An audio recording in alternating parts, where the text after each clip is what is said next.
Здраво, дечки! Здраво, дечки! Ова е едно поинакво дома со Леа видео, толку поинакво што не знам дали ќе го објавам воопшто. Најпрво, најверојатно ова е последното видео со мојата стара фризура. Се надевам дека од денес ќе оди во заборав.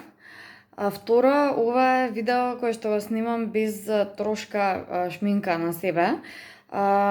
Се помислив дали да снимам вака, меѓутоа немам многу време ниту волја денес да се шминкам заради различни лични причини и си велам дали мажите кои што снимаат видеа воопшто се подготвуваат толку колку ние што се подготвуваме. Впрочем, гледам уредни вака мажи кои што фино изгледаат и снимаат видеа, претпоставувам се бричани, бањати, нели, измиени лица од сабајле и така. Меѓутоа, не верувам дека многу повеќе од тоа се дотеруваат и ова видео го снимам како реакција на една многу интересна дискусија која што се појави на Твитер. Поздрав до иницијалниот твит на еден од моите омилени твитерџи, Мапко. Прашува зошто не се бањаме со музика. Мојот одговор на ова прашање е затоа што имаме деца. Тој вели дека не е запознаен нели со ситуацијата, меѓутоа не гледа зошто не би било музика при бањање кога човек има деца. Зборувам за мали деца, значи не знам како е кога ќе бидат поголеми, валјда ќе доаѓа музика од секоја соба во куќата, но како и да е.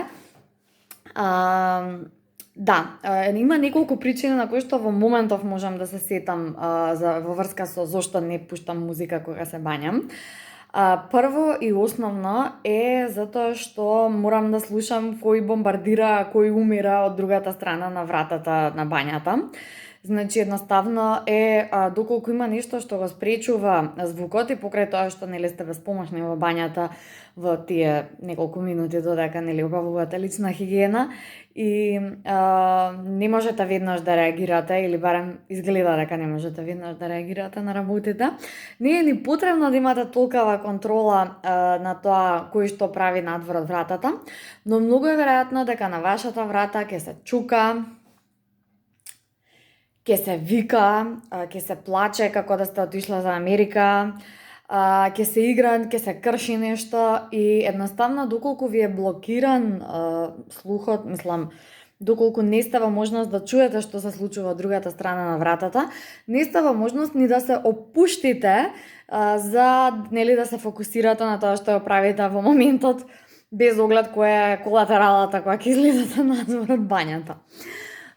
Следно, што може да биде причина? Не секогаш кога ќе тргнеме да се бањаме се случува да се избањаме. Многу почесто се случува да се соблечеме или да се облечеме во бањарка и ете така уште некои 15 минути да грееме млеко, да храниме дете, да менјаме цртани, да објаснуваме зошто нешто е страшно или не, зошто нешто треба да се прави или не. Значи, тотално работи што не се поврзани со подготовката за влегување во бањата. Дотолку често што скоро 50-50 се шансите воопшто да не влезете да се бањате и покрај тоа што сте била со едната нога преку прагот на вратата на бањата.